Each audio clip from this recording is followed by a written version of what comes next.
দুনিয়ার পুরো জীবনটা এটা হচ্ছে লালসাময় একটা জীবন, লোভ, মরিচিকা, মায়াজাল। এই মায়াজালে আমরা আটকে আছি, ফলে মৃত্যুর কথা আমরা ভুলে গিয়েছি। পাগলের মতো ছুটছি, আরো টাকা লাগবে, আরো খ্যাতি লাগবে, আরো যশ লাগবে, আরো দাপট লাগবে। আমার এত টাকা দিয়ে কি হবে? এত সম্পদ দিয়ে কি হবে? এত ব্যস্ততা দিয়ে কি হবে তোমার? স্টপ, থামুন, অনেক হয়েছে, আন্না থামুন। Take a rest, take a breath, and think about death. Think that you have to go back to your Lord. একটু বসেন না, একটু ভাবেন যে আমাকে চলে যেতে হবে, চলে যেতে হবে। এই কোলাহল, এই ব্যস্ততা, এগুলো থাকবে, থাকবো না আমি। সাইয়েদনা ওমর ফারুক বলেছেন, মুতু ক্বাবলা আন তামুতু, মরার আগে একবার মরো। হাসিবু ক্বাবলা আন তুহাসাবু আলাইকুম, তোমার হিসাব নেওয়ার আগে তুমি একবার নিজের হিসাবটা করো না।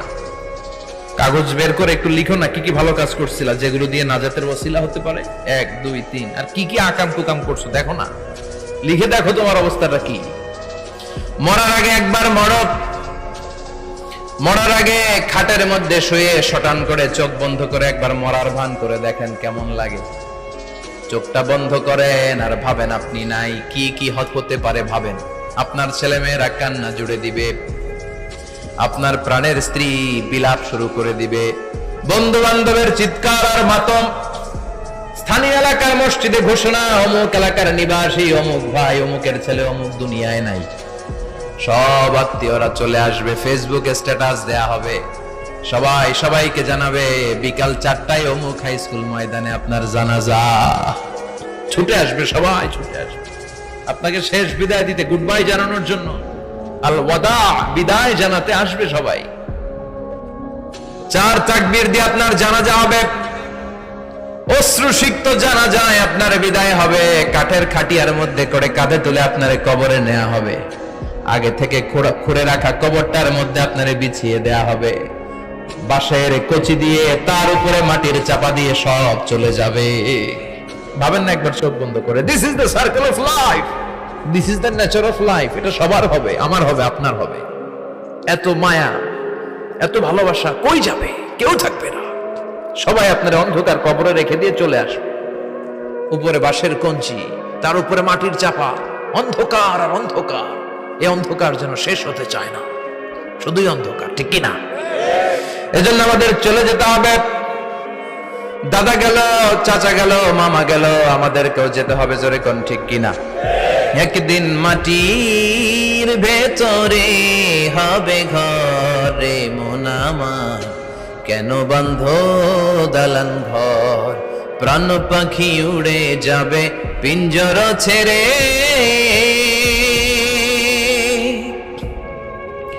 ধরা ধামে সবই রবে, তুমি যাবে চলে। বন্ধু বান্ধব যত, মাতা পিতা যারা সুত, সবই হবে তোমার পরে। মন আমার কেন বন্ধ দালান ঘর, একদিন মাটির ভেতরে হবে ঘরে মন আমার, কেন বন্ধ দালান ঘর, ঠিক কিনা? সব করে থাকবে, চলে যেতে হবে আমাদেরকে। এজন্য আখিরাতের কথা যেন আমাদের স্মরণ হয়। বিশ্বনবী বলতেন, নাহাইতুকুমান জিয়ারাতিল কুবুর, আমি তোমাদেরকে কবর জিয়ারত করতে আগে নিষেধ করতাম, কিন্তু এখন নিষেধাজ্ঞা প্রত্যাহার করে নিলাম। এখন সব সময় তোমরা কবরের সামনে যাবা আর জিয়ারত করবা। কবরস্থানে জানতো, বড়ুয়া কৃষ্ণপুরের এই গ্রামের কবরস্থান আছে কোন দিকে? পূর্ব দিকে আছে, গোখরার জলের ওদিকে। যান আপনারা, একটু যাবেন, একটু গেলে আখিরাতের কথাটা স্মরণ হবে। ওখানে ছোট শিশুরা শুয়ে আছে, কিশোর যুবকরা আছে, আপনার মতো তাগড়া যুবক মুরব্বীরা আছে। এরা এই এলাকায় থাকতো, এরা আকাশ থেকে নেমে আসে না, এই এলাকার সন্তান, আজ নাই। একটা সার্টেন পিরিয়ড শেষে আপনিও থাকবেন না। This is the nature of life, this is the circle of life. ছোট্ট শিশু হয়ে এসেছিলেন, শৈশব, কৈশোর, যৌবন, প্রৌঢ়ত্ব। আগে ছিলেন সিঙ্গেল, বিয়ে করে হয়ে গেলেন ডবল। এরপরে আল্লাহ আপনাকে একটা মেয়ে দিল, এরপরে মেয়েকে বিয়ে দিয়ে শ্বশুর হলেন, এরপরে ওই মেয়ের ঘরে সন্তান হতে নানা হলেন। আর কতদিন? অনেক দিন হলো তো, অনেক লম্বা সময় পেয়েছেন আপনি। Think about death. এবার যাওয়ার কথা ভাবেন, আখিরাতের সামানের কথা ভাবেন, ফিরে যেতে হবে। কি শক্তিশালী যুবক, বার্ধক্য চলে আসলে লাঠি ছাড়া চলতে পারে না। কুচকুচে কালো দাড়ি সাদা হয়ে যায়, দাড়ির শুভ্রতা, বয়সের ভার, রং ধরা যৌবন জং ধরে শেষ, ঠিক কিনা? This is the circle of life. যুবক ভাইরা, এটাই জীবন, চলে যেতে হবে, কেউ থাকতে পারবে না, ঠিক কিনা? এটা রিমাইন্ডার আল্লাহ এই সূরার ভেতরে দিয়েছেন যে তোমাদেরকে ফিরে যেতে হবে, এই লোভ লালসা ছেড়ে দাও। রব্বুল আলামিন বলেন, আলহাকুমুত তাকাসুর হাত্তা যুরতুমুল মাকাবির। ও গোলাম, দুনিয়ার সম্পদ, লোভ লালসা তোদেরকে পাগল বানিয়ে দিয়েছে। এই লোভ পাগলামি কোনোদিন তোদের থামবে না যতদিন না তোরা কবরে ঢুকবি, ঠিক কিনা? কার কথা? আল্লাহ বললেন, দুনিয়ার সম্পদ আর লোভ আর মোহে তোমরা গাফেল হয়ে গিয়েছো। আখিরাতের কথা বেমালুম তোমরা ভুলে গিয়েছো, কিন্তু আখিরাতে তোমাদের যেতেই হবে, কবরের বাড়িতে তোমাদের ঢুকতেই হবে, ঠিক কিনা? যেতেই হবে, আমরা ভুলে যাই। আলহাকুমুত তাকাসুর, অতিরিক্ত পাওয়ার লোভ, বেশি বেশি খাওয়ার লোভ, বেশি বেশি জমানোর লোভ মানুষকে গাফেল বানিয়ে দিয়েছে। এটা মানুষের স্বভাব, আরো চাই আরো চাই, এই স্বভাবটা আছে না নাই? দেখবেন ছোট বাচ্চারা মসজিদের দোয়া অনুষ্ঠান শেষে জিলাপি দেয় না? বরে কৃষ্ণপুর কি দেয়? আগে বাতাসা দিত না, এখন কি দেয়? জিলাপি দেয়, মিষ্টি দেয়। তো মসজিদের 2-3 গেট থেকে যদি দেয়, ছোট বাচ্চারা দেখবেন এদিক দিয়ে কয়েকটা নিয়ে আবার ওই গেটে লাইন ধরে। ওর হাত হলো ছোট হাত, ওর হাত ভর্তি জিলাপি, আর নেওয়ার জায়গা নেই, এরপর আরেক জায়গায় লাইন ধরছে, আরো লাগবে আরো লাগবে, এই আরো আরো আরো চাই। এই স্বভাবটাই মানুষকে কুড়ে কুড়ে শেষ করে দিয়েছে। এত লাগবে কেন তোমার? চাহিদার কোনো শেষ নাই, unlimited demand of human being. যার আছে বেশি তার চাই বেশি, যার সাইকেল আছে তার হুন্ডা চাই, হুন্ডা আছে তো প্রাইভেট কার চাই, প্রাইভেট কার আছে তো প্লেন চাই, প্লেন আছে তো হেলিকপ্টার চাই, হেলিকপ্টার আছে তো ওইটা চাই, ওইটা আছে তো সেটা চাই, ঠিক কিনা? এলাকার মেম্বার যে হয়েছে চেয়ারম্যান হতে চায়, আছে না নাই? চেয়ারম্যান সাহেব এমপি হতে চায়, আছে না নাই? এমপি সাহেব মন্ত্রী হতে চায়, আছে না নাই? মন্ত্রী সাহেব প্রধানমন্ত্রী হতে চায়, আছে না নাই? কিন্তু এই দেশে সুযোগ নাই। কথা কন, এই দেশে প্রধানমন্ত্রী সিলেক্টেড, 2-3 জনের বাইরে কেউ প্রধানমন্ত্রী হতে পারবি না, ঠিক কিনা? আমার এই জীবনে তো আমি 2-3 জনই দেখলাম।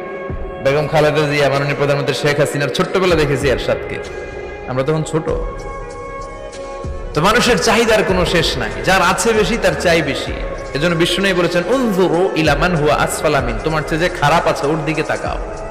ওয়ালা তানজুর মান হুয়া আ'লা মিন, তোমার চেয়ে যে ভালো আছে ওর দিকে তাকাও না, তোমার চেয়ে যে খারাপ অবস্থানে আছে ওর দিকে তাকাও। অনেকে নিজের অবস্থান নিয়ে সুখী না, এরকম আছে না নাই? আল্লাহ আমার এটা দিল না রে, ওইটা দিল না রে, পাইলাম না রে, কিচ্ছু হয় না, কি করব জীবনে, হতাশ। আসলে আছে কিন্তু অনেক, কিন্তু শুকরিয়া নাই, ডাকাত, ঠিক কিনা? নিজের অবস্থান নিয়ে সুখী না, কিন্তু অনেক লোক আছে তারা আপনার অবস্থানে পৌঁছতে চায়। তাদের দিকে তাকিয়ে দেখেন, আপনি যে অবস্থানে আছেন এই অবস্থানে পৌঁছাটা অনেকের কাছে স্বপ্ন। তারা প্রতিনিয়ত সংগ্রাম আর স্ট্রাগল করে যাচ্ছে আপনার অবস্থানে পৌঁছতে, আর আপনি এটা নিয়ে সন্তুষ্ট না। শেখ সাদির নাম শুনেছেন? বালাগাল উলা কাশাফাত দুজা, এই কবিতাটার রচয়িতা ইরানের বিখ্যাত এক কবি। উনি একবার আর্থিক সমস্যার মধ্যে দিয়ে সময় কাটাচ্ছেন, টাকা নাই, পয়সা নাই, পায়ে দেওয়ার মতো জুতা নাই। উনি খুব দুঃখ পেলেন, হায় রে, আমি ইরানের এত বড় কবি, আমার পায়ে দেওয়ার মতো জুতা নাই। দুঃখ ভরা মন নিয়ে রাস্তায় হাঁটতে বেরোলেন। হাঁটতে হাঁটতে হঠাৎ দেখলেন একটা লোক শুয়ে শুয়ে কাঁদছে, ওই লোকটার 2টা পাই নাই, পাই নাই। উনি সেজদায় পড়ে গেলেন, আল্লাহর কাছে ক্ষমা চাইলেন, আল্লাহ অনেক দিয়েছো, শুকর আলহামদুলিল্লাহ। এজন্য যেই পরিস্থিতিতেই থাকি না কেন আমরা কি পড়বো? জোরে বলেন, কি পড়বো? এজন্য কানাতু মিনাল ইসলাম, অল্পে তুষ্ট থাকার নাম হলো ইসলাম। সম্পদ লাগবে কিন্তু সম্পদের পাহাড় লাগবে না, ঠিক কি না? অল্প খান, অল্প পড়েন, অল্প জমান, অল্পের ভেতরে বরকত ঢুকায়া দিছে কে? দেখবেন যাদের সম্পদ অল্প তারা সুখী বেশি। জরিপে এটা দেখা গিয়েছে, অনেক সার্ভেতে এটা এসেছে, যারা সম্পদশালী এরা দুঃখী বেশি। এদের দুঃখ বেশি, টেনশন বেশি, খুব স্বাভাবিক। টাকা যার বেশি, রোগ তার বেশি। টাকা যার বেশি, টেনশন তার বেশি। টাকা যার বেশি, ঘরে শান্তি তার কম। আছে না নাই? ঘরের ভিতরে অশান্তি, ছেলে কথা শোনে না, ছেলে টানে গাঞ্জা, মেয়ে করে পরকিয়া। আছে না নাই? স্ত্রী কথা শোনে না, ভালোবাসা নাই, ঘরটা জাহান্নামের টুকরা। রোগ বালাই, এক একটা হসপিটাল বিল পরিশোধ করতে মাসে 5 লাখ 10 লাখ। আছে না নাই? কিছু খেতে পারে না, ডাক্তার একেবারে ডায়েট মেনু বেঁধে দিয়েছে। Diet, very diet menu. এটা এটা এটা এটা কিছুই খাবেন না, শুধু গরু খাবেন না, খাসি খাবেন না, চিংড়ি খাবেন না, খালি ঘাস খাবেন। ইচ্ছে মতো ঘাস খাবেন, মানে ঘাস জাতীয় যত আইটেম আছে সব খাবেন। শাক খাবেন, সবজি খাবেন, সালাদ খাবেন। গরু, চিংড়ি, মুরগি, গোশত, ইলিশ কিছু খেতে পারে না। তাহলে রোগ বেশি, খাওয়ার মজা নাই, ঘরে সাংসারিক শান্তি নাই, খালি বেড়াম আর বেড়াম। ঠিক কিনা? কিন্তু সম্পদের পাহাড় ঘটেছে। আর অল্প যারা খায়, অল্প পড়ে, রিক্সাওয়ালা, কুলিওয়ালা, অল্প বেতনের চাকরি, কিন্তু হক হালালি মেনে চলে, দেখবেন শান্তি আছে অনেক। হ্যাঁ, বাসা ভাড়া দেয়, ফ্যামিলি চালায়, বাচ্চাদের স্কুল বিল, এরপরও মাস শেষে 1-2 হাজার টাকা হাতে থেকে যায়। আর ওর প্রতি মাসে 10 কোটি টাকা ইনকাম, তারপরও ব্যাংকের ঋণ আছে না নাই? সুখ কারে বলে? কিভাবে আপনি সুখকে ডিফাইন করবেন? সুখ তো টাকায় কিনা যায় না। শান্তি টাকা দিয়ে হয় না, শান্তি দেওয়ার মালিক কে? শান্তি আছে অল্প খেয়ে শুকর করার মধ্যে, শান্তি আছে আলহামদুলিল্লাহর মধ্যে। চিল্লায় বলেন ঠিক কিনা?